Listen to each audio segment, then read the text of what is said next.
Hello students, आज हम इस वीडियो में आपको आईआईटी मेन 2019 जो 9 जनवरी शिफ्ट 2 इवनिंग शिफ्ट में लिया गया है उसको हम डिटेल एक्सप्लेनेशन आपके सामने रख रहे हैं। आप इसको अच्छे से पढ़िए और इसके नोट्स बनाइए। फर्स्ट क्वेश्चन है, let f be a differential function from r tends to r such that mod of fx minus fy less equal twice of x minus y की power 3/2 for all x y belongs to r। f0 equal to 1 given है, आपको निकालना 0 to 1 f square x और dx। अब यहाँ देखें जो given आपके पास है कि mod of fx minus fy less equal twice of x minus y की पावर 3/2। अब हम क्या करें, इसमें दोनों तरफ हमने mod of x minus y से डिवाइड कर दिया। डिवाइड करेंगे तो ये होल मोड में कन्वर्ट हो गया, fx minus fy upon x minus y less equal to twice of x minus y की पावर 1/2। अब देखें यहाँ पे जो x टेंस टू s हमने लगा दिया limit y tends to x, तो ये हुआ limit y tends to s fx minus fy upon x minus y less equal to y tends to x twice of x minus y की power 1/2। अब आपको यहाँ मालूम है कि f डैश x इक्वल होता है limit h tends to 0 f x plus h minus f x upon h. तो इसी फॉर्म में आपको लाने के लिए limit y tends to x f x minus f y upon x minus y, हमने y equal to x plus h लिया। जब y टेंस टू x है तो x टेंस 0 हो गया, तो ये बन जाएगा F x minus f x plus H upon H बना। मतलब क्या होता है, ये एफ डैश एक्स होता है।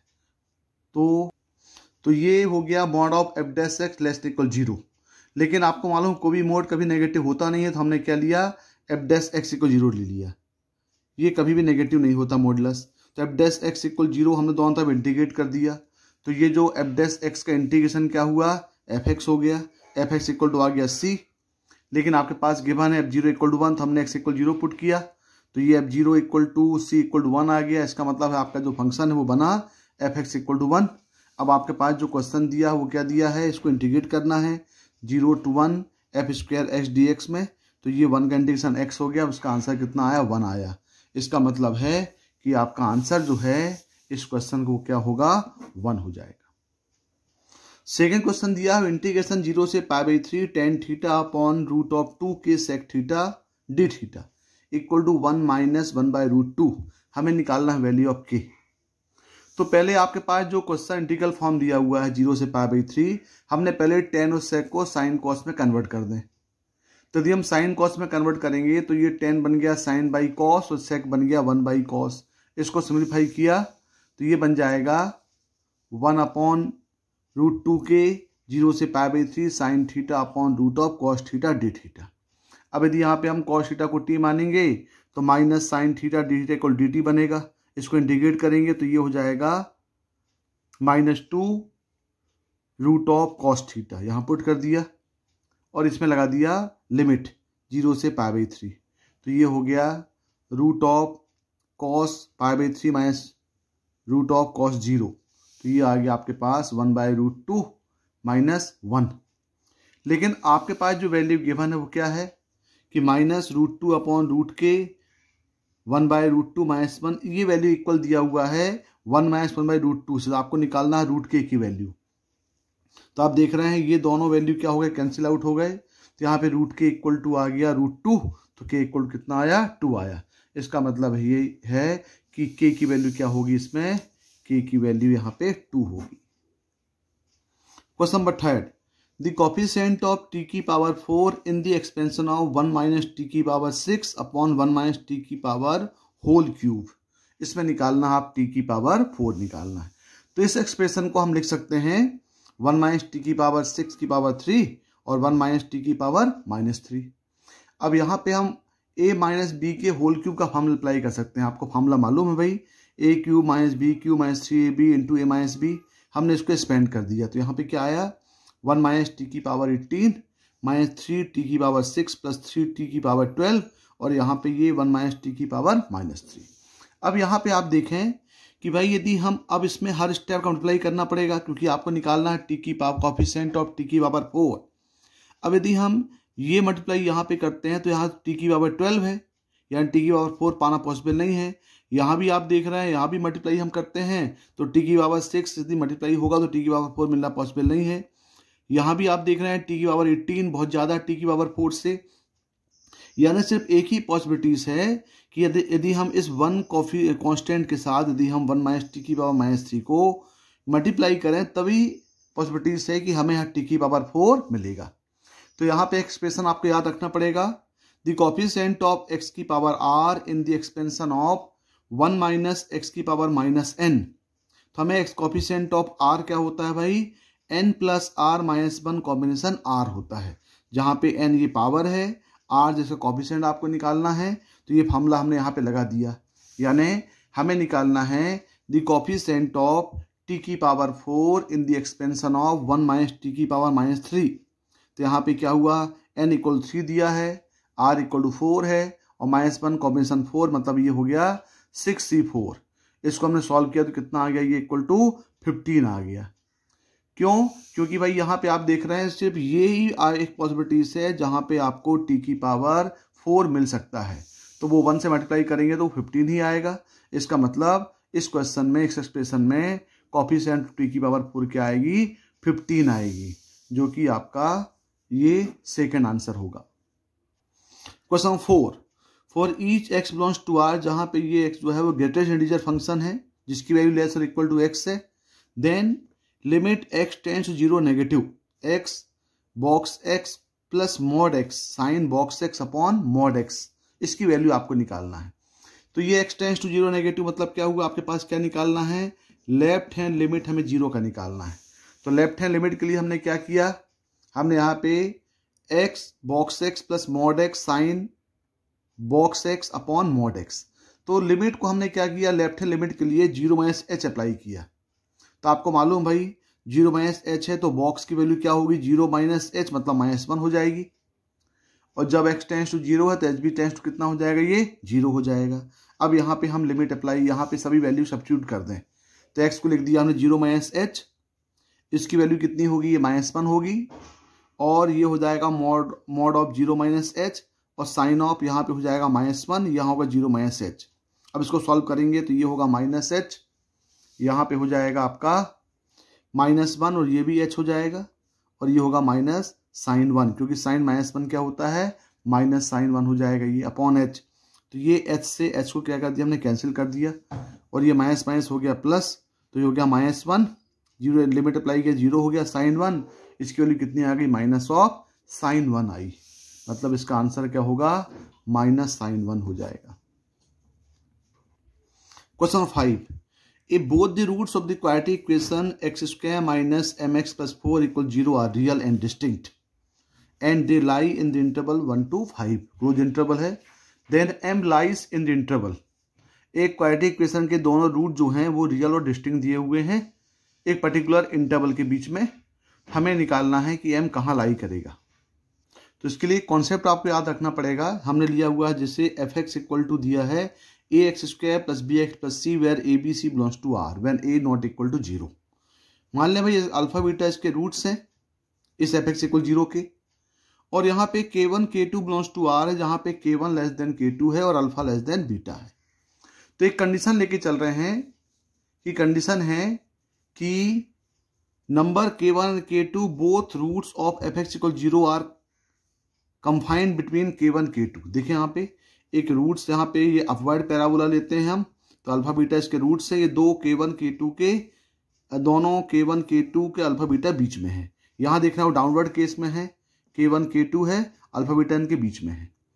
तो और ये जो है इसके ये वर्टेक्स हो जाते हैं, -b/2a -d/4a -b/2a -d/4a, दोनों के रूट, दोनों के जो वर्टेक्स है वो सेम होंगे। तो इसमें जो कंडीशंस आप याद रखेंगे वो क्या होगा, रियल और इक्वल रूट्स के लिए d must be greater equal 0 होगा पहला case. Second a into F के वन, तो ये एफ के वन की वैल्यू देख रहे हैं आप, ये एफ के वन जो है ये आपको हमेशा पॉजिटिव मिलेगी। और दूसरा एफ a इंटू एफ के टू भी आपको क्या मिलेगा, पॉजिटिव मिलेगा, तभी हम बोलेंगे अल्फा बीटा k1 k2 के बीच में है। और ये जो k1 और k2 के बीच में है वो उसका एक वर्टेक्स मिलेगा, तो ये जाएगा k1 less than -b/2a less than k2, जहाँ पे अल्फा लेस देन बीटा है और K1 K2 भी लेस देन बीटा है। इसी कॉन्सेप्ट को हम इस क्वेश्चन में अप्लाई करेंगे। तो पहले हमारे पास जो दिया है x square minus m x plus 4, हम इसका पहले डिस्क्रीमेंट निकालेंगे D B square minus 4ac। ये आ जाएगा m square minus 16 greater than 0। इसका मतलब एम माइनस 4 एम प्लस 4 दो फैक्टर बनेंगे ग्रेटर देन 0। और साइन स्कीम में करेंगे तो एम की जो वैल्यू है वो कहाँ पे आएगी, ये आएगी माइनस इन्फाइनाइट से -4 और 4 से इन्फाइनाइट। अब देख रहे हैं भाई अल्फा बीटा जहाँ पे K1 K2 था 1 और 5 है, इसका ये -b/2a और d -d/4a इसके वर्टेक्स हो जाएंगे। तो पहला केस में कंडीशन आ गई आपके पास माइनस इन्फाइनाइट से -4 यूनियन 4 से इन्फाइनाइट। दूसरा हम केस लेंगे तो यहाँ पे होगा a into f1 greater equal to 4, f की वैल्यू 1 x की वैल्यू 1 पुट करेंगे तो हो जाएगा a तो हमेशा पॉजिटिव है, यहाँ पे 1 ही है तो 1 minus m plus 4 greater equal 0 मतलब m लेस इक्वल टू 5। यानी दूसरे केस में m क्या मिला, ये मिला माइनस इन्फाइनाइट से 5 मिल गया। तीसरा केस देखें, तीसरे केस में a f5 greater equal to 0 मतलब ये हो जाएगा आपका 25 minus 5m plus 4 greater equal 0 तो m की वैल्यू क्या मिल गई 29/5 से लेस, मतलब m कहाँ लाई करेगा, m लाई करेगा माइनस इन्फाइनाइट से 29/5 के बीच में। और जो फोर्थ केस है वो क्या है, ये दो जो K1 K2 बीच में लाई करेगा मतलब यहाँ पे 1 और 5 के बीच में -b/2a को लाई करना पड़ेगा।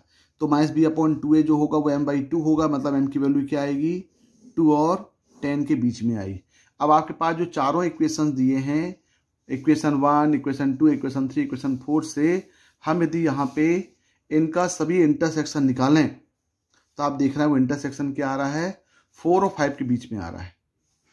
ये आप देख सकते हैं 1 हो गया, 2 हो गया, यहाँ पे ये 4, 3, ये 4, चारों का यदि हम पॉइंट ऑफ इंटरसेक्शन तो ये जो एरिया है वो 4 से 5 में, इसका मतलब m कहाँ लाई करेगा 4 और 5 के बीच में लाई करेगा। तो इसका जो आंसर होगा वो आंसर क्या होगा, इसका ए इसका आंसर होगा। क्वेश्चन नंबर 6, एक यहाँ पे मैट्रिक्स दिया हुआ है e t e minus t cos t e minus t sine t e t minus e minus t cos t minus e minus t sine t. ये पूरा 3/3 का एक आपके पास मैट्रिक्स दिया है। तो पूछा है कि भाई ए जो है वो इन्वर्टिबल है कि नहीं है। इन्वर्टिबल का मतलब होता है कि यदि हम इसका डिटरमिनेंट निकालें तो यदि वो नॉट इक्वल 0 आता है तभी हम बोलते हैं कि वो इन्वर्टिबल है। तो हमें पहले इस ए का डिटरमिनेंट निकालना पड़ेगा। तो देखें यहाँ पे तो यहाँ पे हमने ए का डिटरमिनेंट निकाला तो देखें यहाँ से ई की पावर टी कॉमन आ जाएगा, यहाँ से ई की पावर माइनस टी कॉमन आ जाएगा और यहाँ से ई की पावर माइनस टी कॉमन ले लिए। तो ये हमने कॉमन लेंगे तो यहाँ पे क्या मिलेगा, ये ई की पावर टी ई की पावर माइनस टी ई की पावर माइनस टी हमने कॉमन लिया फर्स्ट रो, सेकेंड रो और थर्ड रो से। तो यहाँ पे क्या मिलेगा आपके पास, ये मिला 1 1 1 cos t minus sine t और minus sine t plus cos t, यहाँ बचा 2 कॉस टी। अब हम क्या करें, हम इसको सिंप्लीफाई करने के लिए हम कोशिश करते हैं कि ये दो जीरो मिल जाएं। तो इसके हमने ऑपरेशन लगा दिया R1 tense to R1 minus R2 और R2 tense to R2 minus R3। तो ये दो जीरो हो गए। बाकी यहाँ पे क्या हो गया, ये इसको माइनस करेंगे तो हो जाएगा 2 cos t plus sine t, 2 sine t minus cos t, यहाँ हो जाएगा minus cos t minus 3 sine t minus sine t plus 3 cos t और ये एच होगा। अब इसको हम क्या करें, इसको एक्सपेंड कर दें। इसको एक्सपेंड करेंगे तो ई की पावर माइनस टी यहाँ बचा और ये 1 के लॉन्ग इसको हमने यहाँ पे एक्सपेंड कर देंगे तो ये मल्टीप्लाई हो जाएगा भाई। अब ये होगा तो ये और ये मल्टीप्लाई होगा और ये मल्टीप्लाई होगा। पूरा सिंप्लीफाई करने के बाद आप यहाँ पे देख रहे हैं कि हमने इसको पूरा सिंप्लीफाई किया हुआ है, पूरा ब्रैकेट को ओपन किया। पूरा ब्रैकेट को ओपन करने के बाद आपने देखा कि यहाँ पे क्या आया, ए इक्वल टू ई की power minus T 5 cos square T plus sine square T. 5 common लिया तो ये बन गया sine square T plus cos square T हो गया 1। इसका मतलब यहाँ पे कोई भी ट्रिग्नोमेट्रिकल फंक्शन नहीं है, मतलब this one totally independent from the trigonometrical function. इसका मतलब है कि यहाँ मिला आपके पास a equal to 5 e minus t which is not equal to 0 for all x t belongs to R. तो यहाँ जो ऑप्शन आपके पास दिए गए हैं कि भाई टी इक्वल टू पाई, जब फंक्शन ही नहीं बचा है, ट्रिग्नोमेट्रिकल फंक्शन ही इन्वॉल्वमेंट नहीं है, इसका मतलब ये हुआ कि ये जो है वो टी इक्वल टू ये इन्वर्टिबल है for t belongs to R. तो आंसर क्या होगा इसका 2 आंसर होगा। Question number 7, the area of the region x y equal to 0 less equal to y less equal to x mod x plus 1, ये दिया -1 और 1 के बीच में। तो हमें इस फंक्शन को पहले y less equal to x mod x plus 1 को पीस बाइस में कन्वर्ट करना पड़ेगा। तो यहाँ पे दिया हुआ है y equal to x mod x plus 1, तो आपको मालूम भाई x नेगेटिव है तो ये मॉड x नेगेटिव हो जाएगा, और जब x यहाँ 0 से ग्रेटर है तो ये मॉड x की वैल्यू पॉजिटिव हो जाएगी। इसका मतलब ये हुआ कि x लेस देन 0 के लिए आपका फंक्शन क्या हो गया, -x² प्लस 1, और ग्रेटर टू 0 के लिए फंक्शन हो गया y equal to x² plus 1 हो गया। अब यहाँ पे आप देखोगे कि आपके पास 3 फंक्शंस हो गए, एक हो गया y equal to -x² plus 1, एक हो गया y इक्वल x² प्लस 1, दोनों पैराबोला हैं, एक अपवर्ड पैराबोला है और एक डाउनवर्ड पैराबोला है। एक पैराबोला दिया हुआ है y equal to -x² plus 1, हमने सॉल्व किया तो आ गया y x² equal to -y-1, मतलब इसका जो वर्टेक्स है वो 0 और 1 होगा, और ये डाउनवर्ड होगा। यहाँ पे दिया हुआ है y इक्वल x² प्लस 1, इसका जो वर्टेक्स है वो 0 1 होगा, और ये एक अपवर्ड पैराबोला है। तो देख रहे हैं आप ये अपवर्ड है, लेकिन ये डिफाइन कहाँ पे है, ये डिफाइन तब है जब x less than greater than 0 है, मतलब ये वाला पोर्शन इंक्लूड नहीं होगा। और यहाँ पे देख रहे हैं आप ये कब डिफाइन है, जब x लेस देन 0 है, इसका मतलब इसके डाउनवर्ड में ये डिफाइन नहीं होगा। 0 1 0 1 कॉमन है, तो आपका जो ग्राफ है वो ये ग्राफ आएगा, ये part y equal x² plus 1 का जब x ग्रेटर देन 0 है, और ये पार्ट होगा y equal to -x² plus 1 का जब x लेस देन 0 है। और साथ ही साथ दिया हुआ है ये जो कर्व है ये x इक्वल टू -1 बीच में लाई कर रहा है, मतलब यहाँ माने ये एरिया आपको टोटल ये एरिया आपको निकालना है। तो इसको निकालने के लिए आप देख रहे हैं भाई कि -1 से इंटीग्रेट करना पड़ेगा, -1 से 0, ये पोर्शन किसका है, ये पोर्शन -x² प्लस 1 का है, और फिर 0 से 1 में ये जो पोर्शन है ये पोर्शन x² प्लस 1 का है। तो हमें इसको -1 से 0 -x² प्लस 1 dx और 0 to 1 x² प्लस 1 dx, हमें इसको इंटीग्रेट करना पड़ेगा।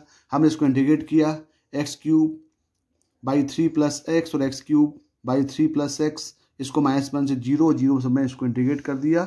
पूरा सिंप्लीफाई करने के बाद आपको इसका आंसर क्या मिल रहा है, 2 मिल रहा है, मतलब जो इसका रिक्वायर्ड एरिया होगा वो क्या होगा, वो 2 हो जाएगा। तो आपका आंसर क्या होगा, इसमें 2 होगा। क्वेश्चन नंबर 8 दिया है, if z naught with the roots of the quadratic equation x² plus x plus 1 equal to 0, if z equal to 3 plus 6i z naught power 81 minus 3i z naught power 93, आपको निकालना है argument of z निकालना है। तो यहाँ पे दिया हुआ है कि z नॉट जो है वो इसका रूट है x² प्लस x प्लस 1 का। यदि इसको हम क्वाड्रेटिक इक्वेशन फार्मूला लगा के सॉल्व करेंगे तो आपको वैल्यू मिलेगी -1 प्लस i√3/2 और -1 माइनस i√3/2। तो these are the values of omega और ओमेगा स्क्वायर। तो ओमेगा की वैल्यू ये है और ओमेगा स्क्वायर की वैल्यू ये है। तो जो z नॉट जो है आप कुछ भी ले सकते हैं, ओमेगा और ओमेगा स्क्वायर। हम यहाँ लेके चल रहे हैं ओमेगा, तो यहाँ पे जहाँ जहाँ z नॉट है उसको रिप्लेस करते हैं ओमेगा से। तो z इक्वल टू क्या हो गया, ये 3 प्लस 6i ओमेगा की पावर 81 और 3i ओमेगा की पावर 93। ओमेगा क्यूब आपको मालूम है कि ओमेगा क्यूब इक्वल टू 1 होता है, तो इसको हम 3 के मल्टीपल में कन्वर्ट करेंगे तो ओमेगा की पावर 81 भी 1 होगा और ओमेगा की पावर 93 भी 1 होगा। तो ये दोनों वैल्यू 1 1 हो जाएंगी। जब ये 1 1 हो गई तो आपके पास सिंपल फॉर्म में क्या मिल गया, z इक्वल टू मिल गया j 3 plus 6i minus 3i, मतलब मिला z equal to 3 plus 3i। अब आपको फॉर्मूला मालूम है भाई, यदि कोई z equal x plus iota phi के फॉर्म में दिया है तो इसका आर्गुमेंट ऑफ z होता है tan inverse mod of y upon x।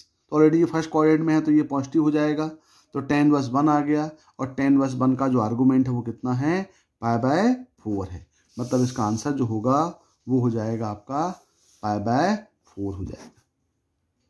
Question number 9 दिया है, let a equal to i plus j plus √2k, b equal to b1i plus b2j plus √2k and c equal to 5i plus j plus √2k with 3 vectors such that projection vector of b on a, ये दिया हुआ है √a if a plus b is perpendicular to c, हमें निकालना है mod of b की value. तो भाई इस क्वेश्चन में आप देखें कि a तो ये वेक्टर दिया हुआ है, लेकिन b में b1 b2 अननोन है, इसका मतलब है कि हमें b1 b2 निकालना है। सबसे पहले गिवन क्या है भाई, तीनों वेक्टर आपके पास गिवन है। Vector a i plus j plus root two k b given है, और c 5i plus j plus root two k. अब बोल रहा है projection of b on a, इसका मतलब हो गया a dot b upon mod of a equal to दिया है मॉड ए। तो यहाँ पे हमने वैल्यू पुट कर दिया भाई ए और बी की। अब यहाँ पे लगा दिया डॉट प्रोडक्ट, तो i plus j plus root two k dot b one i plus b two j plus root two k का इसका डॉट प्रोडक्ट किया तो कितना आ गया, ये b one plus b two plus two equal to ये मल्टीप्लाई हो गया। तो i plus j plus two k का स्क्वायर मतलब ये हो गया root of one square plus two square 4, इसका मतलब b one plus b two equal to 2 आ गया। ये आपका इक्वेशन नंबर 1 हुआ। दूसरी कंडीशन दी है a plus b is perpendicular to c, इसका मतलब है कि a plus b dot c equal to क्या होगा, 0 होगा। तो a आपको मालूम है, b भी मालूम है, c भी वैल्यू, इसकी वैल्यू रिप्लेस कर दिया, और यहाँ पे ये दोनों का सम है, तो दोनों का सम करके इसको हम स्टैंडर्ड फॉर्म में i प्लस जे के फॉर्म में इसको कन्वर्ट कर दिया, और फिर dot 5i plus j plus root two के इसका डॉट प्रोडक्ट निकाला तो ये हो गया 1 plus b one into 5 plus 1 plus b two into 1 plus 4 equal to 0। ये सॉल्व किया तो इक्वेशन मिला 5b1 plus b2 equal to -10। तो ये इक्वेशन नंबर 1 दिया है, इक्वेशन नंबर 2 दिया है, दोनों की हेल्प से हम b1 b2 निकाल लिए। तो b1 कितना आ गया, b1 आ गया -3 और b2 आ गया 5। अब आपके पास जो b है वहाँ पे b1 b2 अननोन था, तो b वहाँ पे वैल्यू पुटअप कर दिया, तो ये हो गया -3i plus 5j plus root two के।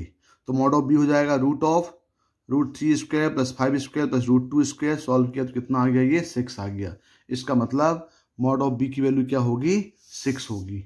तो 6 इसका जो आंसर है वो क्या होगा, ये इसका आंसर 4 हो जाएगा। Question number 10th, let a and b are 2 points on the parabola y square equal to 4x and c be chosen on the arc AOB of the parabola where O is the origin such that the area of triangle ACB is maximum then the area of triangle ACB। यानी आपके पास एक parabola दिया हुआ है, उस parabola में आपके पास 2 point given है।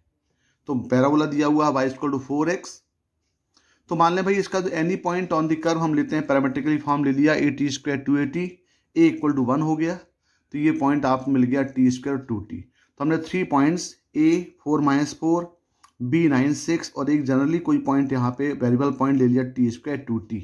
तो नाउ एरिया ऑफ ट्रायंगल हमने लिया डिटरमिनेंट फॉर्म में। डिटरमिनेंट फॉर्म के एरिया ऑफ ट्रायंगल फॉर्मूला आपको मालूम है कि 4 - 4 1, ये हो गया 9 6 1, ये हो गया t² 2t और 1।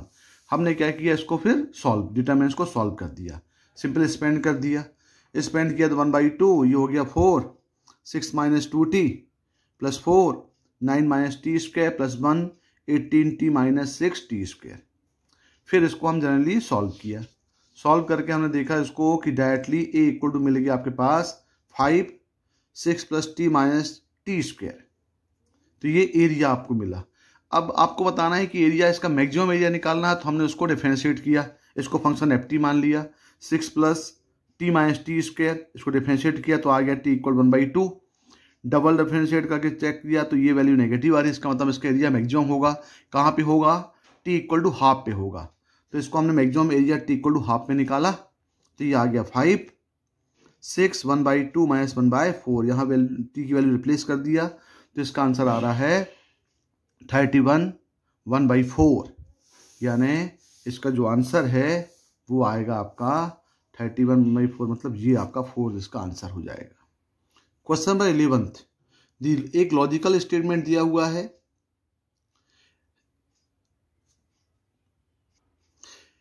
Negation of P union Q union P intersection R, intersection negation of Q intersection R, ये किसके इक्विवेलेंट है।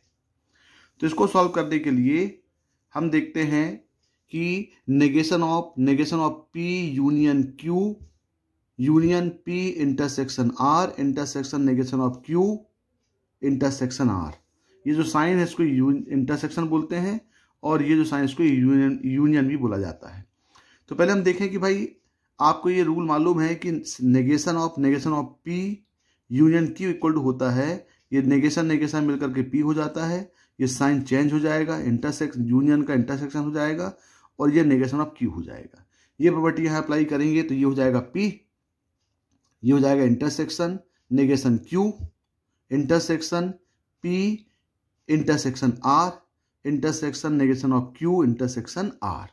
अब इसके बाद आप देख रहे हैं भाई कि P यहाँ भी है, P यहाँ भी है, तो ये अप्लाई हो गया। P एक ही बार हम लिखें इसको, तो ये हो जाएगा P intersection negation Q intersection R, और यहाँ पे एसिडिज रहेगा intersection negation of Q intersection R। ये हो जाएगा भाई डिस्ट्रीब्यूशन लॉ। अब देख रहे हैं आप कि भाई ये जो वैल्यू आपको मिली, अब यहाँ पे P intersection negation Q intersection R intersection negation of Q तो आप देख रहे हैं ये चीज़ भी आपको कॉमन है। फिर से हम डिस्ट्रीब्यूशन लगा दिए तो हो जाएगा P intersection negation of Q intersection R।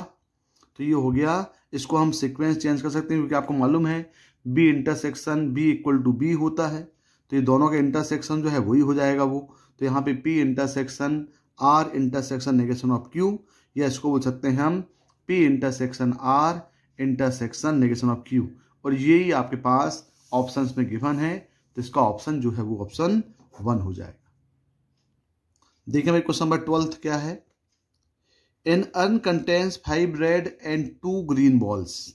A ball is drawn at random from the urn. The drawn ball is green. Then the red ball is added to the urn, and if drawn ball is red and a green ball is added to the urn, the original ball is not returned to the urn. Now a second ball is drawn at random from it. The probability that the drawn the second ball which is red. मतलब ये हुआ कि एक bag में आपके पास 5 red and 2 green ball दी गई हैं। अब आपको एक बॉल निकालना है। यदि वो बॉल ग्रीन हुई तो आपको वो रेड बॉल को ऐड करना है, और यदि वो बॉल रेड हुई तो आपको ग्रीन बॉल को ऐड करना है। लेकिन ध्यान रहे ओरिजिनल बॉल आपको रिटर्न नहीं लेना है।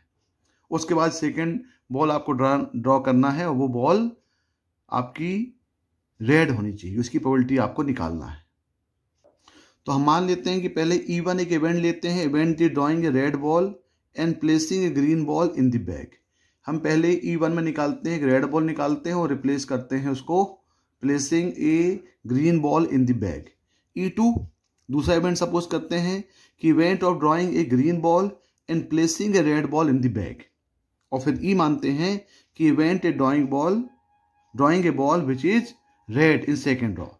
तो ये अब देखें भाई जब पहली बॉल में आप रेड बॉल निकालोगे तो इसकी प्रोबेबिलिटी कितनी हो जाएगी, ये 5/7 हो जाएगी।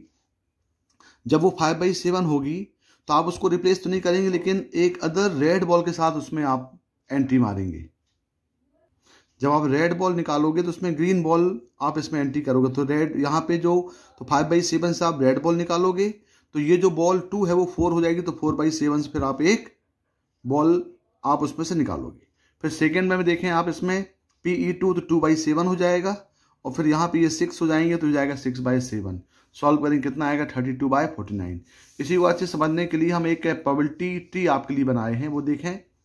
यानी एक बैग में यदि आपके पास 5 रेड और 2 ग्रीन बॉल है, यदि आप एक रेड बॉल निकालोगे 5/7 से तो उसमें क्या ऐड करोगे, आप ग्रीन बॉल ऐड करोगे।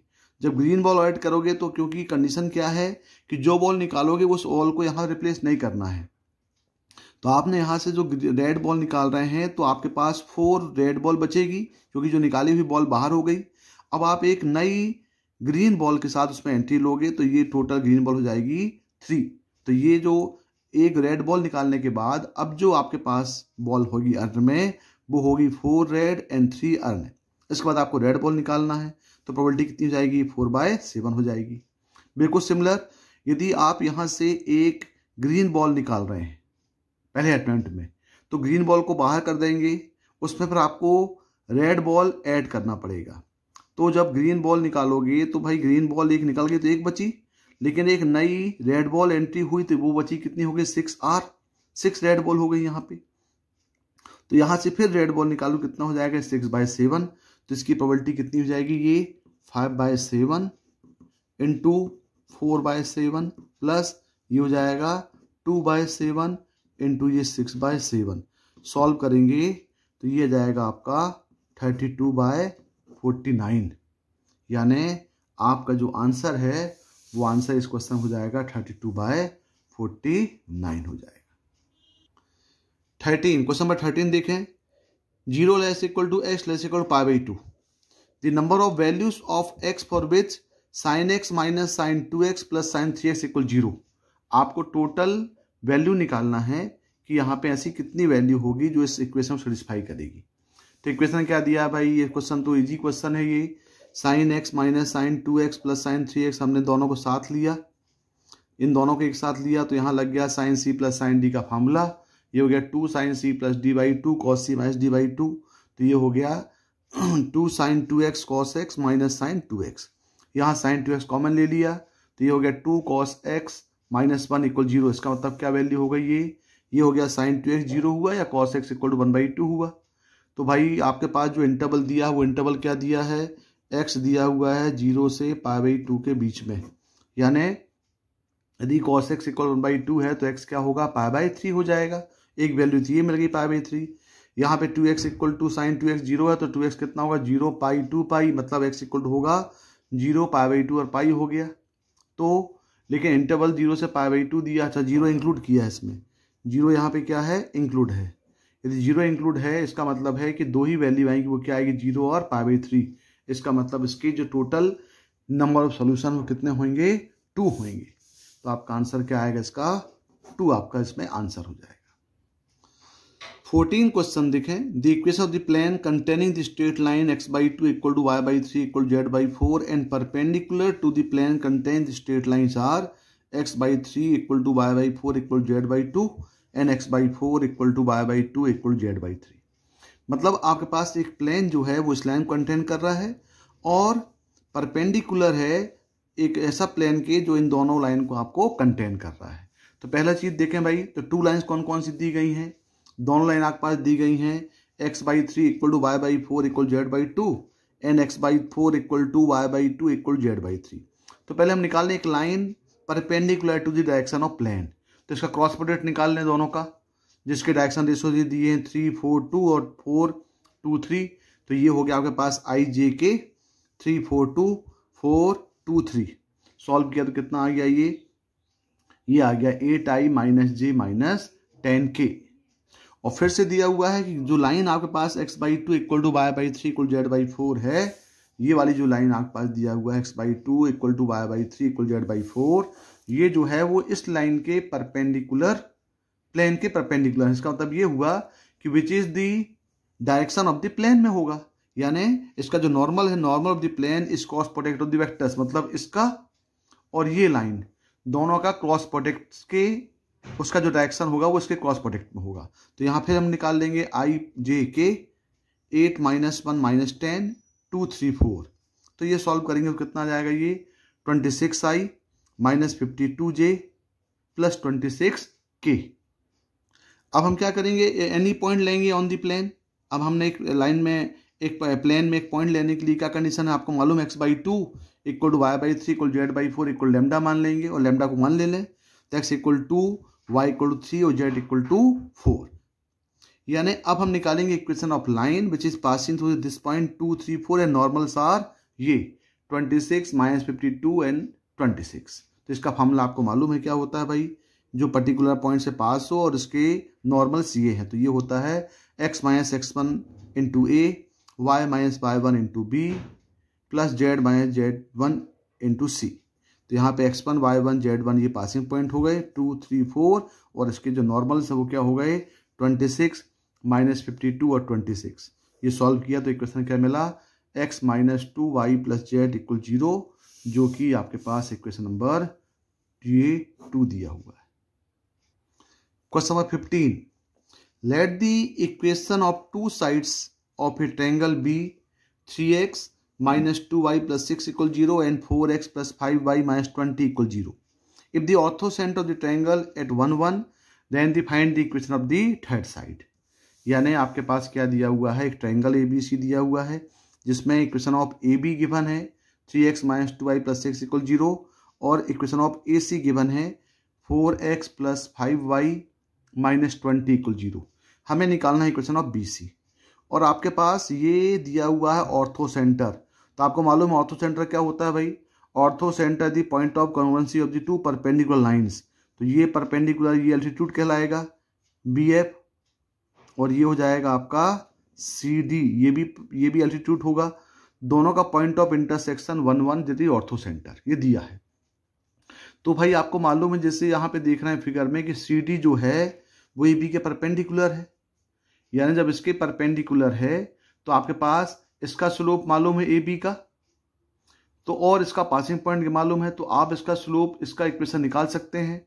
तो इसका एक इजी वे है निकालने का, एक सिंपल कॉन्सेप्ट होता है कि if the line AX + BY + C = 0, तो उसके परपेंडिकुलर जो लाइन हम लेते हैं वो क्या लेते हैं कि A और B के कोफिशिएंट को चेंज कर दो नेगेटिव साइन के साथ, और एक आधा कोई कांस्टेंट क्या ले लो। यदि आपको पैरेलल लेना है तो यहाँ पे A और B कोफिशिएंट को चेंज मत करो और कोई अदर कांस्टेंट P ले लो और इसको फिर गिवन पॉइंट से पास करा दो, तो डायरेक्टली आप उस इक्वेशन के परपेंडिकुलर इक्वेशन निकाल सकते हैं। इसी कॉन्सेप्ट से लेकर के हमने इक्वेशन ऑफ CD लिया। CD जो है वो AB के परपेंडिकुलर है, तो इक्वेशन ऑफ AB आप देख रहे हैं 3x - 2y + 6 = 0 है। तो इसका इक्वेशन क्या हो जाएगा, ये कोफिशिएंट चेंज कर दो नेगेटिव साइन के साथ, तो ये हो जाएगा 2x + 3y + C = 0, और इसका पासिंग पॉइंट 1 1 है। तो आप देख रहे हैं C = कितना आ गया, -5 आ गया। तो इक्वेशन ऑफ CD कितना आ गया आपका, इसको पुट कर दीजिए, तो इक्वेशन ऑफ CD हो गया 2x + 3y - 5 = 0। बिल्कुल सिमिलर आप यहाँ पे देख रहे हैं कि जो BF है ये BF AC के परपेंडिकुलर है, तो भी हम इक्वेशन ऑफ AC BF जो है वो परपेंडिकुलर, तो इक्वेशन ऑफ BF जो है ये हो जाएगा, इसका इक्वेशन ऑफ AC ये है, इसको भी हम इंटरचेंज करते हैं कोफिशिएंट XY के, तो ये हो जाएगा 5x - 4y + C = 0, इसको भी 1 1 से पास करा दें, तो यहाँ पे C = आएगा -1, मतलब ये जो इक्वेशन है ये इक्वेशन आपको मिल जाएगा 5x - 4y - 1 = 0। अब देख रहे हैं हमें AB मालूम है और BF मालूम है, तो दोनों का पॉइंट ऑफ इंटरसेक्शन B हो जाएगा, और यहाँ पे हमको AC मालूम है और CD मालूम है, तो दोनों का पॉइंट ऑफ इंटरसेक्शन C निकाल सकते हैं। तो यहाँ देख रहे हैं भाई C is the point of intersection of AC and CD, दोनों क्वेश्चनों को हम सॉल्व कर रहे हैं। तो कोऑर्डिनेट ऑफ C आ जाएगा 35/2 और -10। बिल्कुल सिमिलर यहाँ देख रहे हैं B the point of intersection of AB and BF, दोनों को सॉल्व करके आप कोऑर्डिनेट ऑफ B निकाल सकते हैं -13 और -33/2। अब इसके बाद आपके पास कोऑर्डिनेट्स ऑफ B मालूम है, कोऑर्डिनेट्स ऑफ C मालूम, तो इक्वेशन ऑफ BC आप निकाल सकते हैं भाई 2 पॉइंट फार्मूले से। 2 पॉइंट फार्मूला आपको मालूम है, क्या फार्मूला होता है, y - y1 = y2 - y1 upon x2 - x1 into x - x1, उसमें आप फार्मूला अप्लाई करोगे तो ये आ जाएगा आपका 26x - 122y - 1675 = 0, और ये जो आंसर है ये आंसर आपके पास ये 4th आंसर आपके पास दिया है। क्वेश्चन नंबर 16, x इक्वल दिया हुआ है 3 tan t और y इक्वल दिया हुआ है 3 sec t। आपको निकालना है d2y/dx2 at t = π/4 में, यानी आपको पैरामीट्रिक फॉर्म दिया हुआ है, parametric in form of t दिया हुआ है, x के इन terms of t, y in terms of t। तो हमने क्या करेंगे, पहले भाई इसको भी डिफरेंशिएट करेंगे रिस्पेक्ट टू t और इसको भी डिफरेंशिएट करेंगे रिस्पेक्ट टू t, और दोनों को फिर डिवाइड कर देंगे। तो देखें इसका मेथड क्या है, x इक्वल दिया हमने 3 tan t दिया है, तो dx/dt हो गया 3 sec² t। बिल्कुल सिमिलर y इक्वल टू दिया है 3 sec t, इसका dy/dt रिस्पेक्ट टू t हम इसको डिफरेंशिएट करें तो ये हो गया 3 sec t और tan t।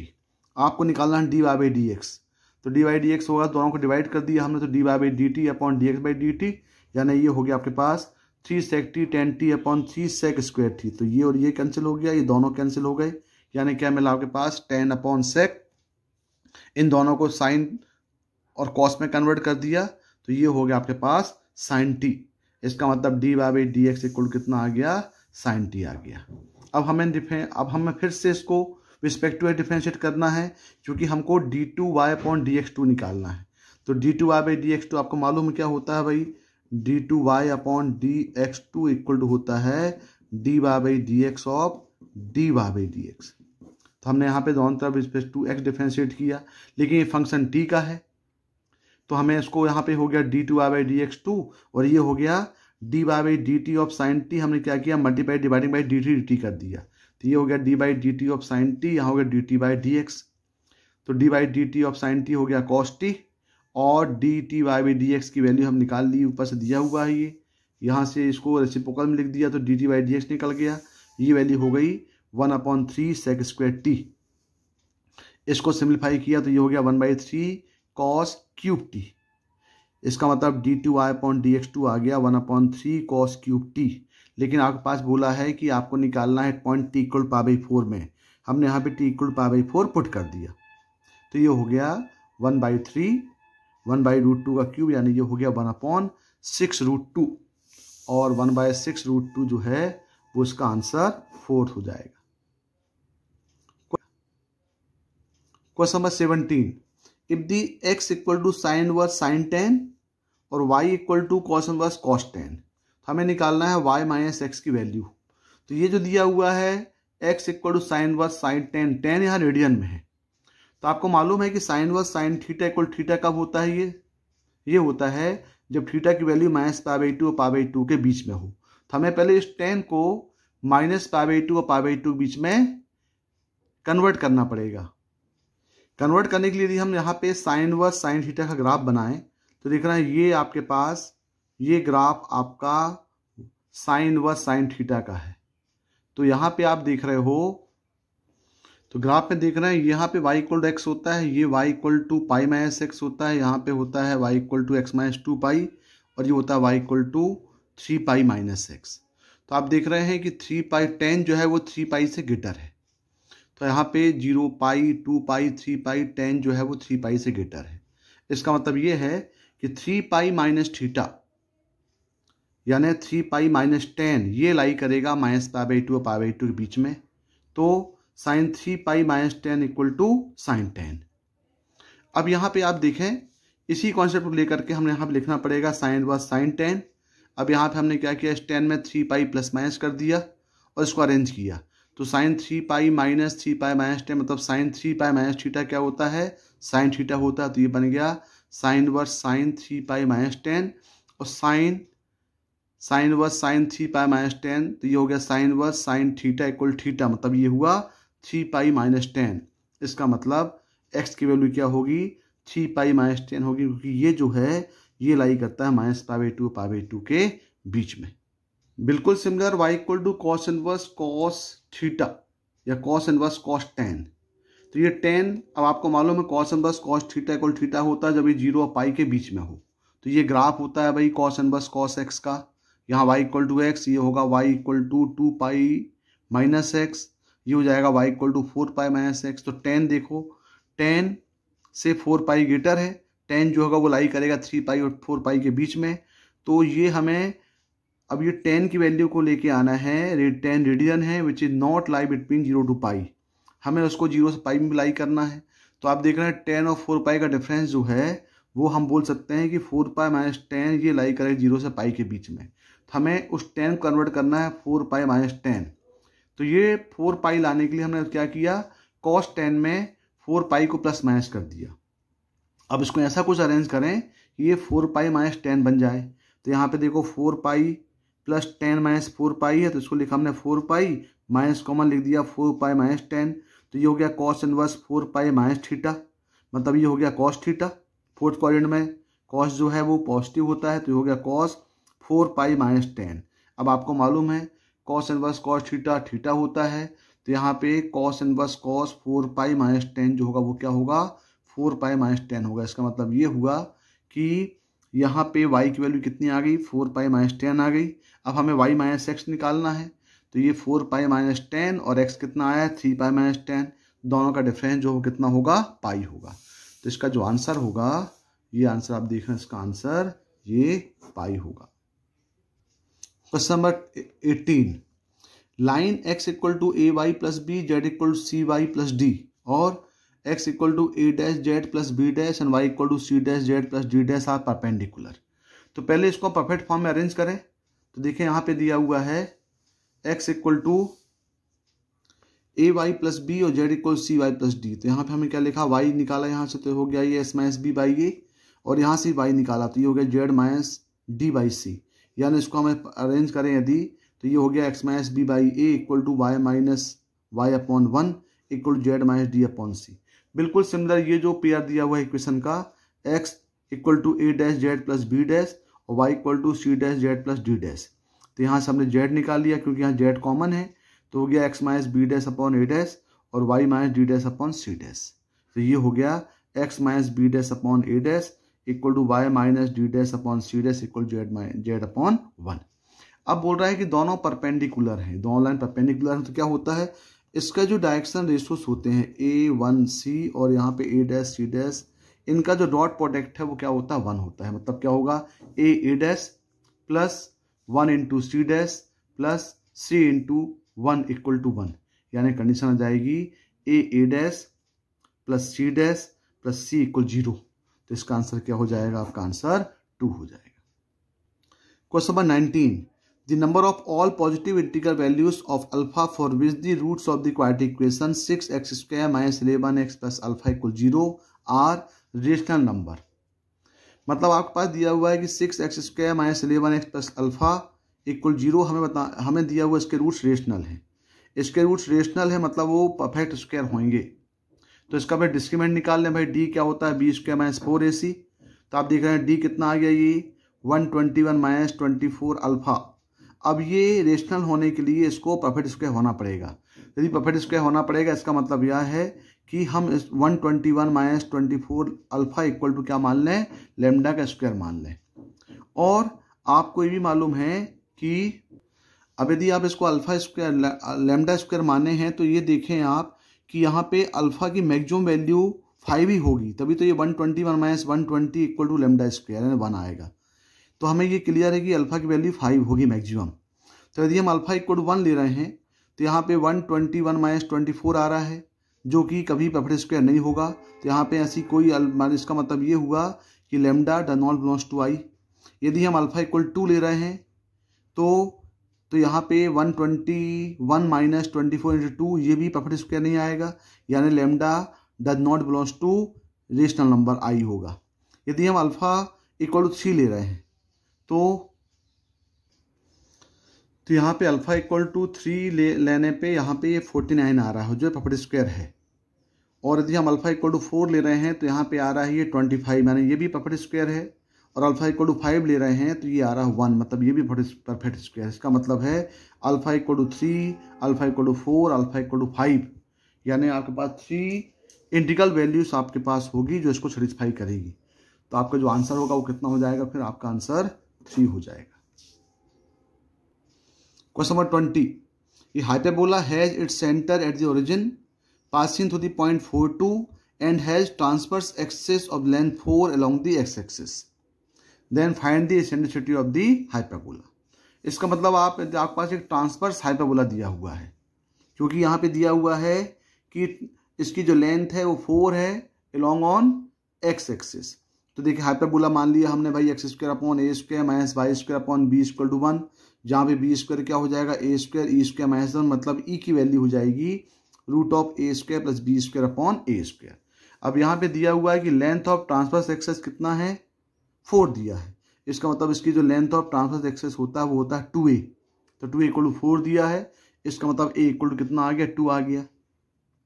इसके बाद दिया हुआ है कि ये जो हाइपरबोला है वो पर्टिकुलर पॉइंट 42 से पास हो रहा है।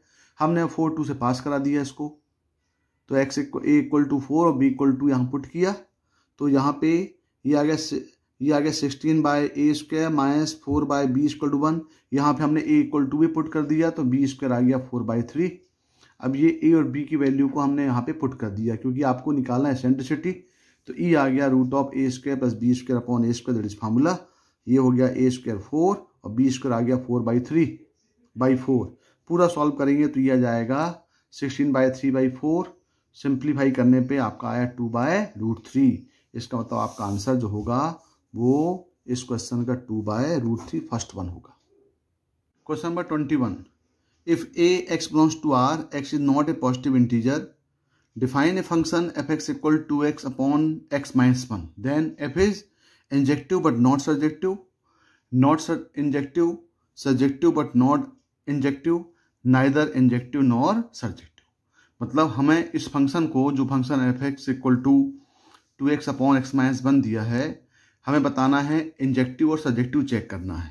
तो आपको मालूम भाई इंजेक्टिव चेक करने या 1 1 चेक करने के लिए यदि हम कोई element x1 x2 belongs to ए का ले लें और यदि f(x1) f(x2) के इक्वल लें और यदि f(x1) और x2 आपस में इक्वल आ रहे हैं, इसका मतलब है ये फंक्शन जो है वो इंजेक्टिव होगा। तो हमने पहले लिया f(x1) इक्वल टू f(x2), तो ये जो फंक्शन दिया है ये हो जाएगा 2x1 अपॉन x1 माइनस 1 और 2x2 upon x2 minus 1।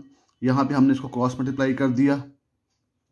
Cross multiply करने से क्या हुआ, ये 2x1 x2 माइनस 1 और 2x2 x1 माइनस 1, इसको ब्रैकेट ओपन करके सिंप्लीफाई किया तो यहाँ पे आपको मिल रहा है x1 इक्वल टू x2, यानी आपने लिया f(x1) इक्वल टू f(x2) और उसके एलिमेंट इक्वल आ गए x1 इक्वल टू x2। इसका मतलब है ये जो फंक्शन है वो इंजेक्टिव होगा। फिर हम चेक करेंगे सर्जेक्टिव या ऑन टू चेक करने के लिए अभी जो फंक्शन है y in terms of x दिया है, हम कोशिश करेंगे कि x in terms of y निकालने की। तो यदि यहाँ पे देख रहे हैं कि भाई जो इसका जो रेंज है वो r दिया हुआ है, यदि हम y in terms of x ला करके उसका डोमेन भी हम r बता पाएँ तो वो सर्जेक्टिव या ऑन टू फंक्शन होगा। तो पहले हम फंक्शन को इन टर्म्स ऑफ y में कन्वर्ट करते हैं। तो y equal to 2x upon x minus 1 को हमने क्रॉस मल्टीप्लाई कर दिया, ये आ गया y x minus 1 equal 2x, तो ये हुआ x y minus 1 equal 2x, यहाँ y इक्वल टू आ गया y अपॉन y माइनस 2। इसका मतलब है कि हम इसमें कन्वर्ट तो कर लिए।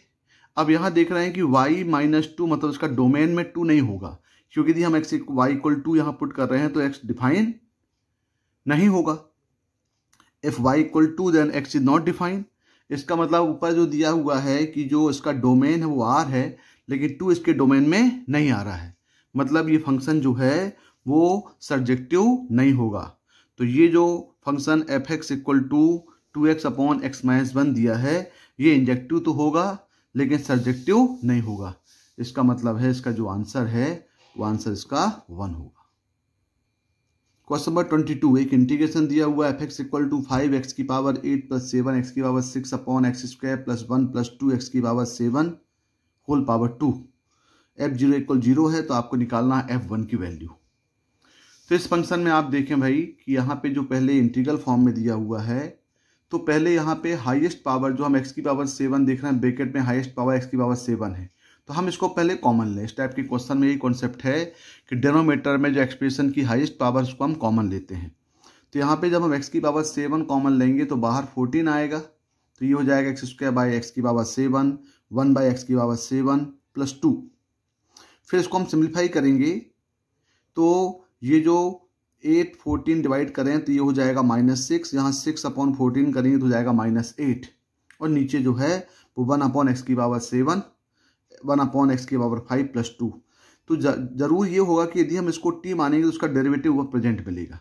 आप यहाँ चेक भी कर सकते हैं, ये इस टाइप के क्वेश्चन की प्रोसीजर है। तो हम यहाँ पे 1 अपॉन एक्स की पावर 6 7 प्लस 1 अपॉन एक्स की पावर 5 प्लस 2 को t माना, तो ये हो गया -7 एक्स की पावर -8 -5 एक्स की पावर -6 ds इक्वल dt, यानी ये सिंपल फॉर्म में आ गया -dt अपॉन टी स्क्वायर, उसका इंटीग्रेशन हो गया 1/t। अब यहाँ पे हमने क्या किया, वैल्यू को पुट कर दिया। तो t की वैल्यू आपको जो वैल्यू है टर्म्स ऑफ x है उसको पुट करके प्लस c लिया। अब यहाँ पे दिया हुआ है कि यदि x इक्वल टू 0 है तो y भी 0 यहाँ पुट करें। तो यहाँ पे यदि हम x इक्वल 0 पुट करेंगे तो हमें पहले x की पावर इसको सिंप्लीफाई करना पड़ेगा एलसीएम लेकर के, तो ये हो जाएगा x की पावर 7 अपॉन 2 x की power 7 plus x square plus 1। यहाँ पे हम x इक्वल 0 पुट करेंगे तो c भी क्या आएगा, 0 आएगा। इसका मतलब ये हुआ कि ये c 0 हो जाएगा, तो f(x) मिल जाएगा आपको x7 upon 1 plus x square plus 2x की पावर 7, और आपको f(1) निकालना इसलिए हम x इक्वल 1 पुट करें तो ये आएगा 1/4। तो आंसर कितना आएगा इसका, f(1) इक्वल टू 1/4, और f(1) इक्वल 1/4 जो है वो इसका आंसर 4 होगा। Question number 23, if the circle x square plus y square minus 16x minus 20y plus 164 equal to r square, और एक सर्कल दिया हुआ है x माइनस 4 का स्क्वायर प्लस y माइनस 7 का square equal 36 intersect at 2 distinct points. तो हमें निकालना है कि r की रेंज क्या होगी। तो पहले हम इस सर्कल के सेंटर निकाल लें भाई। तो आपके पास देखें कि यदि हम इस सर्कल के सेंटर निकालें तो आपको मालूम इसके सेंटर होते हैं -g माइनस f, और रेडियस होता है √g² plus f² minus c। तो इसके सेंटर आ गए 8 और 10, और यहाँ पे रेडियस क्या है r है, ये याद निकालना है। और दूसरा सर्कल दिया हुआ है x माइनस 4 का स्क्वायर प्लस y माइनस 7 का स्क्वायर इक्वल 36। तो इसका जो सेंटर है वो आ गया 4 7 और ये हो गया R2 इक्वल टू हो गया ये 6। तो देख रहे हैं C1 C2 दोनों इंटरसेक्ट कर रहे हैं। तो ये जो रेंज आप देख रहे हैं कि भाई ये टोटल जो लेंथ है ये इसकी रेंज डिसाइड करती है कि भाई कैसा कट करेगा ये। तो ये होता है R1 minus R2 less than C1 C2 less than R1 plus R2, यानी difference of radius must be less than distance between centres. C1 C2 मतलब distance between centres less than R1 plus R2। तो ये वाला concept यहाँ पे हम लगा दें कि भाई C1 C2 निकालेंगे तो 8 माइनस 4 और 8 10 माइनस 7 का स्क्वायर मतलब 5 आ जाएगा। तो ये हो गया आपका R1 minus R2 less than C1 C2 less than R1 plus R2। और यहाँ पे सॉल्व किए तो ये आ गया आपके पास R माइनस 6 लेस देन 5 और R less than R plus 6। तो आपको मालूम mod of x less than a है तो ये होता है x लेस देन a और x greater than minus a। तो R माइनस 6 लेस देन 5 है तो ये R माइनस 6 लेस देन 5 होगा या फिर R minus 6 greater than minus 5 होगा। तो यहाँ पे R की वैल्यू आ जाएगी लेस देन 11 और ग्रेटर देन 1। इसका मतलब है R की जो रेंज है वो 1 और 11 के बीच में होगी और 1 से 11 के बीच में इसका जो आंसर है ये आंसर आएगा 2। Question number 24, let S be the set of all triangles in the xy plane having one vertex at the origin and the other two vertex lying on the coordinate axis with integral coordinates. If each triangle in S has area 50 square units, then the number of element in set S is। मतलब यदि इस question को आप देखें तो आपके पास क्या दिया हुआ है।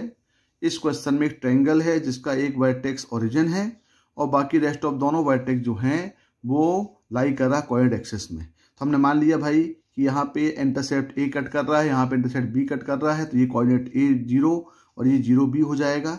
तो इसका तो ये लेंथ ए है और ये लेंथ बी है, मतलब एक ट्रायंगल बन गया ट्रायंगल OAB। तो इसका एरिया हो जाएगा 1/2 मॉड ए और मॉड बी। तो मॉड ए और मॉड ये एरिया 50 दिया हुआ है तो mod of a into mod of b equal कितना हो गया, ये 100 हो गया। अब यदि हम 100 के फैक्टर्स निकालें तो आप देख रहे हैं भाई कि 1 इंटू 100 हो सकता है ये, या 2 इंटू 50 हो सकता है, या 4 इंटू 25 हो सकता है, या 5 इंटू 20 हो सकता है, या 10 इंटू 10 हो सकता है। यानी एस के जो आपके पास जो एक्स वाई के कोऑर्डिनेट्स आएंगे वो आ सकता है 100, 2 और 50, 4 और 25, 5 और 20 और 10 और 10। अब यदि आप लेके चल रहे हैं 1 और 100 तो देखिए फर्स्ट कोऑर्डिनेट में 100 होगा, सेकेंड कोऑर्डिनेट में ये हो जाएगा -1 और 100, थर्ड कोऑर्डिनेट में हो जाएगा -1 -100 और फोर्थ में हो जाएगा ये 1 और -100। यानी 1 और 100 को लें, यदि इसको हम इसकी पोजीशन चेंज करें तो इसको हम 101 भी ले सकते हैं, क्योंकि फैक्टर यदि 1 इंटू 100 है तो 100 इंटू 1 भी हो सकता है।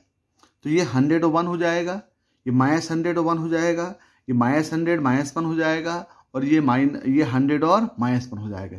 यानी टोटल इसके 1 से 8 कोऑर्डिनेट बन रहे हैं। तो टोटल आप देख रहे हैं कि 1 से 100 इसके 8 बनेंगे, 2 और 50 लेंगे तो भी 8 बनेंगे, 4 और 25 लेंगे तो भी 8 बनेंगे और टोटल 5 और 20 लेंगे तो भी 8 बनेंगे। टोटल इसके जो इंटीग्रल नंबर्स आएंगे वो कितने होंगे, टोटल 32 होंगे। अब आपके पास बचा 10 और 10, क्योंकि 10 और 10के एक्स वाई कोऑर्डिनेट दोनों सेम हैं तो ये टोटल 4 वेज होंगे, क्योंकि ऑल सभी 4 कोऑर्डिनेट्स में आपके पास ये 10 और 10 दोनों सेम है तो एक ही 4 होंगे। यानी टोटल जो आपके पास नंबर ऑफ एलिमेंट्स होंगे ये होगा 32 और ये 4, यानी दोनों मिला कितने होगा ये 36। तो इस टाइप के टोटल 36 ट्रायंगल ये इस फिगर में पॉसिबल हैं। तो इसका आंसर क्या होगा, इसका आंसर होगा 36। Question number 25, the sum of the following series. ये दिया 1 + 6 + 9 1 square + 2 square + 3 square by 7 + 12 1 square + 2 square + 3 square + 4 square by 9। ये दिया 15 1 square + 2 square + 3 square + 4 square + 5 square by 11। तो इसी टाइप की सीरीज आ जाती है ये 15 टर्म्स। हमें निकालना है इसका सम ऑफ 15 टर्म्स। तो यदि आप इस सीरीज को ध्यान से देखें तो ये दिया है 1 + 6 + 9, माने इसका थर्ड टर्म जो है वो 9 into 1 square plus 2 square 3 square by 7 है। इसका जो फोर्थ टर्म्स है वो है 12 1 square plus 2 square plus 3 square plus 4 square by 9 है। यदि इसको हम रीअरेंज करें तो ये 1 को हम लिख सकते हैं 3 इंटू 1 स्क्वायर, यहाँ लिख सकते हैं 3 into 2 upon 5 into 1 square plus 2 square. तो यहाँ सॉल्व करेंगे तो 5 ही आएगा, ये 6 आ जाएगा, 5 कैंसिल हो जाएंगे। यहाँ हो जाएगा 9 दिया तो 9 को लिख सकते हैं 9 3 इंटू 3, यहाँ हो जाएगा 3 इंटू 4, इसको हम लिख सकते हैं 3 इंटू 3, इसको लिख सकते हैं 3 इंटू 4। तो आप देख रहे हैं कि आपके पास एक सीरीज वेल डिफाइंड फॉर्म में हो गई। तो 3 into 1 by 3, 3 into 2 by 5, 3 into 3 by 7, 3 into 4 by 9। यानी यदि हम सीरीज का nth टर्म निकालें तो इसका nth टर्म हो जाएगा 3 2 9 12। ये तो आपके पास एक AP बन गई। तो इसका हम निकालेंगे 3 प्लस n माइनस में इंटू 3, और बाकी फिर आएगा इसका 1 square plus 2 square plus 3 square up to n square upon 3 5 7 9 का nth टर्म, यानी ये होगा 2n प्लस 1। इसको हम देख सकते हैं जी, यहाँ पे 3 है 6 है 9 है 12 है। तो देखें 3 6 9 12 15 ये AP है। तो इसका जो आएगा 3 प्लस n माइनस में इंटू 3, मतलब ये हो जाएगा टोटल 3n। और डिनोमिनेटर में देख रहे हैं यहाँ पे 5 है 7 है 3 है 5 है 7 है 9 है। तो इसका यदि हम nth टर्म निकालेंगे तो ये हो जाएगा 3 प्लस n माइनस में इंटू 2, यानी ये हो जाएगा 2n प्लस 1। इसके बाद जो इसका nth टर्म है वो nth टर्म हो जाएगा 1 square plus 2 square plus 3 square up to n square. अब हमें मालूम है कि सिग्मा n होता है n plus 1 by 2, sigma n square होता है n plus 1 2n plus 1 by 6, और सिग्मा n क्यूब होता है n प्लस 1 बाई 2 का होल स्क्वायर। तो यहाँ पे हमने 1 स्क्वायर 2 स्क्वायर 3 स्क्वायर का सम होता है n plus 1 2n plus 1 by 6। इसको हमने सिंप्लीफाई किया तो ये 2n plus 1 2n plus 1 cancel हो गए, ये आ गया n square into n plus 1 by 2। इसको हमने एक्सपेंड किया तो ये आ गया 1 by 2 n cube plus n square. यहाँ सिग्मा लगा दिया, सिग्मा दोनों तरफ सिग्मा लिया तो सिग्मा Tn, तो ये हो गया 1 by 2 sigma n cube plus sigma n square. तो इसका सिग्मा n क्यूब होता है n प्लस 1 बाई 2 का होल स्क्वायर, और n स्क्वायर होता है n plus 1 2n plus 1 bye 6। अब टोटल हमें सम ऑफ 15 टर्म निकालना है, तो यहाँ पे हमने n इक्वल टू 15 पुट कर दिया। तो ये कहलाएगा S15। ये हो गया 1 बाई 2 15 15 प्लस 1 बाई 2 का स्क्वायर प्लस 15 इंटू 16 इंटू ये हो गया 31 बाई 6। इसका पूरा सिंप्लीफाई करेंगे तो ये आएगा 7820। इसका मतलब इस सीरीज का अप टू 15 टर्म का सम जो है ये हो जाएगा 7820। Question number 26, let A B C be the 7th 11th और 13th terms of respectively of a non-constant AP.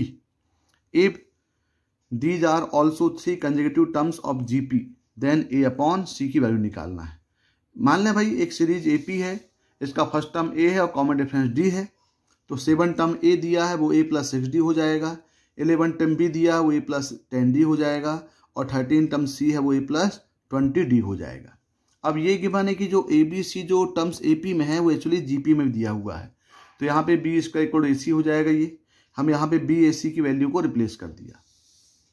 जब इस वैल्यू को रिप्लेस करेंगे तो हो जाएगा A प्लस 10D का square equal to A plus 6D और A plus 12D।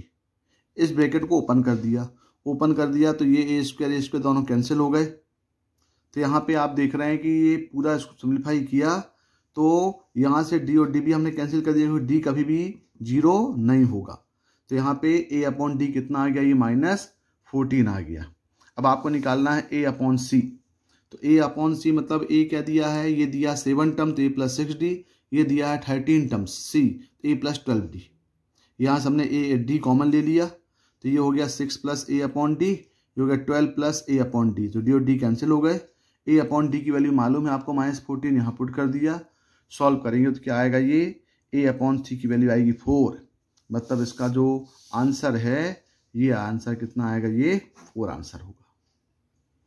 Question number 27, if the system of linear equations x minus 4y plus 7z equal to g, 3y minus 5z equal to h और -2h plus 5y minus 9z equal to k is consistents. फिर आपको निकालना है g, h और k में क्या relation है। तो आपको मालूम भाई कंसिस्टेंट क्या होता है, उसके लिए हम देखते हैं भाई, ये हमने इसको पहले आपको याद रखना पड़ेगा कि यदि आपके पास सिस्टम ऑफ लीनियर इक्वेशंस हैं a1x plus b1y plus c1z equal d1, a2x plus b2y plus c2z equal d2 और a3x plus b3y plus c3z equal d3, तो हमको पहले निकालना पड़ेगा डेल यानी determinant, coefficient of x y z को लेकर डिटर्मिनेंट बनाना पड़ेगा और फिर डेल केमर्स रूल अप्लाई करना पड़ेगा। और डेल 1 निकालने के लिए जो कोफिशिएंट ऑफ x हैं उसको d1 d2 d3 से प्लेस करोगे। डेल 2 निकालने के लिए d1 d2 d3 को रिप्लेस करोगे कोफिशिएंट ऑफ y के साथ, और डेल 3 निकालने के लिए d1 d2 d3 रिप्लेस होगा कोफिशिएंट ऑफ z के साथ। अब यहाँ पे देखें कंडीशंस। अब यदि यहाँ पे 4 कंडीशंस हैं, यदि यहाँ पे डेल नॉट इक्वल 0 है इसका मतलब है वो कंसिस्टेंट या फिर यूनिक सॉल्यूशन है। यदि डेल इक्वल 0 आ रहा है और यदि कोई भी एक del 1 del 2 del 3 not equal 0 है तो वो इनकंसिस्टेंट या फिर नो सॉल्यूशन होगा। और यदि डेल इक्वल टू 0 है और डेल 1 डेल 2 डेल 3 यदि तीनों 0 आ रहे हैं तो ये क्या होगा, ये कंसिस्टेंट या फिर इनफाइनाइटली मैनी सॉल्यूशन कहलाएगा। तो पहले हमको डेल निकालना पड़ेगा। तो डेल हमने निकाला तो coefficient of x y z को हमने देखा 1 -4 1 0 3 और -5 -2 5 और -9, तो देखें 0 आ रहा है। जब डेल इक्वल 0 आ रहा है तो हम चेक करेंगे कंसिस्टेंट सोल्यूशन तभी होगा जब ये डेल 1 डेल 2 डेल 3 में से कोई एक भी 0 हो जाए। हम डेल 1 निकाला, डेल 1 को कोफिशिएंट ऑफ एक्स को d1 d2 d3 यानी g h के से रिप्लेस कर दिया। ये -4 3 और 5 एसिड इज 7 -5 -9 एसिड इज, इसको सॉल्व किया तो ये आ गया g, ये हो गया -27 + 25 + 4 -9h + 5k और -7 तो ये हो गया 5h -3k। अब यहाँ पे सॉल्व किया तो ये आ जा रहा है आपका 2g + h + k = 0, यानी डेल इक्वल 0 है तो कोई भी एक डेल 1 डेल 2 डेल 3 भी 0 होगा तभी वो सॉल्यूशन कंसिस्टेंट या फिर इनफाइनाइटली मैनी सॉल्यूशन होगा। तो इसका जो आंसर है वो इसका आंसर 2 हो जाएगा। Question number 28, let f such that 0 1 tends to r be such that fxy = fx * fy for all xy belongs to 0 to 1। f0 not equal 0 दिया है, if y = fx कोई फंक्शन है जो सेटिस्फाई कर रहा है dy/dx = fx को, और y0 = 1 दिया है, तो हमें निकालना है y 1/4 और y 3/4, यानी हमको पहले fx निकालना पड़ेगा। कंडीशन क्या दिया है, fx + fxy = fx * fy। तो देखें यहाँ पे पहले fxy = fx * fy दिया है, तो हमारे पास f0 = 0 नॉट इक्वल 0 वाला टर्म दिया है, तो उसी को देख करके हमने यहाँ पे x = 0 y = 0 पुट किया। तो जब तो ये हो जाएगा f0 = f0 का स्क्वायर, इसका मतलब है f0 या 0 होगा या 1 होगा, लेकिन यहाँ दिया हुआ है कि f0 नॉट इक्वल टू 0। सो हम क्या माने कि f0 = क्या लेके चले, हम 1 लेके चले। एक चीज़ ये मिल गई। अब फिर देखें गिवन fxy = fx * fy है, हमने यहाँ y = 0 पुट कर दिया, तो ये हो गया आपका f0, ये हो गया fx, ये हो गया f0। f0 = 1 हम ये वैल्यू यहाँ पे पुट कर दी, तो यहाँ पे 1 पुट करेंगे तो क्या मिलेगा, ये मिलेगा आपको fx = ये मिला 1 मिल गया, यानी fx = 1 आ गया। इसके बाद अगला क्या टर्म गिवन है कि आपके पास गिवन है यहाँ पे कि dy/dx = fx = 1, यानी dy/dx = 1 आ गया, तो dy = dx हो गया। दोनों तरफ इंटीग्रेट कर दिए, इंटीग्रेट करेंगे तो क्या हो जाएगा, ये हो जाएगा y = x + c। लेकिन आप फिर देखो आपके पास क्या गिवन है, y0 = 1 गिवन है, इसका यूज करके हम x = 0 पुट किए तो y0 = 1 मिला, तो ये हो गया आपका 1, यहाँ 0 c = आ गया 1। इसका मतलब yx की वैल्यू क्या मिली, x + 1 मिल गई। हम निकालना है y 1/4, तो 1/4 + 1 प्लस y 3/4 मतलब 3/4 + 1। इसको सॉल्व करेंगे तो क्या आएगा, ये 3 आएगा। इसका मतलब हुआ इसका जो आंसर है ये आंसर इसका 3 होगा। Question number 29, A data consist of n observations x1 x2 up to xn, और दिया हुआ है sigma i = 1 to n xi + 1 का स्क्वायर = 9n, और sigma of i = 1 to n xi का स्क्वायर -1 xi - 1 का square = 5n। Then standard deviation of this data, यानी आपके पास 2 इक्वेशन दिए गए हैं भाई। तो sigma of i = 1 to n xi का स्क्वायर = 9n दिया, इसको हमने एक्सपेंड कर दिया, तो सिग्मा एक्स आई का square plus sigma of I equal to 1 to 1 plus twice of sigma of I equal to 1 to n x I equal to 9n। अब आपको देख रहे हैं कि यहाँ पे इसको मानिए इक्वेशन नंबर 1, फिर सिग्मा सेकेंड फॉर्म दिया हुआ है sigma of I equal to 1 to n x i minus 1 का whole square equal to 5n। इसको एक्सपेंड कर दिया, इसको एक्सपेंड करेंगे तो हो जाएगा sigma of I equal to 1n X आई का square plus sigma of I equal to 1 to n 1 minus twice of sigma I equal to 1 to n x I equal to 5n। अब हम क्या करें, दोनों को ऐड कर दें। दोनों को ऐड करेंगे तो देखें क्या मिलेगा, ये दोनों को ऐड करेंगे यहाँ पे तो ये हो जाएगा ट्वाइस और ये हो जाएगा आपके पास। अब ये देख रहे हैं यहाँ पे कि सिग्मा ऑफ ये जो सिग्मा आई इक्वल टू 1 2 है ये n हो जाएगा, ये भी n हो जाएगा, तो ये कितना हो गया 2n हो गया, ये मिलके हो गया ट्वाइस और ये दोनों हो गए आपके कैंसिल और ये हो गया इक्वल टू 14n, यानी 2n यहाँ पे आ गया तो हो गया 12n, यानी हो गया twice of sigma of I equal to n x आई का स्क्वायर कितना आ गया, ये 12n आया। तो यहाँ पे हम लिख सकते हैं तो ये 1 ये 2 और ये कैंसिल हो गए, तो sigma of I equal to 1 to n x आई का square by n equal to आ गया 6, एक इक्वेशन ही मिल गया। बिल्कुल सिमिलर दोनों को हम सेपरेट कर दें, सेपरेट करेंगे तो क्या होगा, आप सेपरेट करेंगे तो सिर्फ ये बचेगा, ये दोनों टर्म तो कैंसिल हो जाएंगे, यानी दोनों को सेपरेट करेंगे तो ये आपके पास मिलेगा 4 times of I equal to 1 to n x I equal to 4n, यानी यहाँ से 4 दोनों कैंसिल हो गए तो ये आ गया I equal to 1 to n x I upon n that is equal to 1। अब आपको मालूम है स्टैंडर्ड डेविएशन क्या होता है, ये फार्मूला स्टैंडर्ड डेविएशन का फार्मूला क्या होता है, root of I equal to 1 to n x आई का square by n minus I equal to 1 to n x I by n का whole square.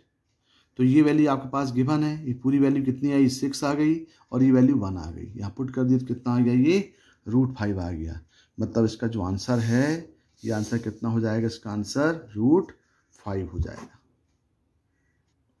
Question number 30, the number of natural numbers less than 7000 which can be found by using 0 1 3 5 7 repetition of digit is allowed is equal to, यानी आपको less than 7000 बनाना है, एक number बताने हैं कितने number हैं जिसमें रिपीटेशन अलाउ है, यूज करना डिजिट 0 1 3 7 और 9।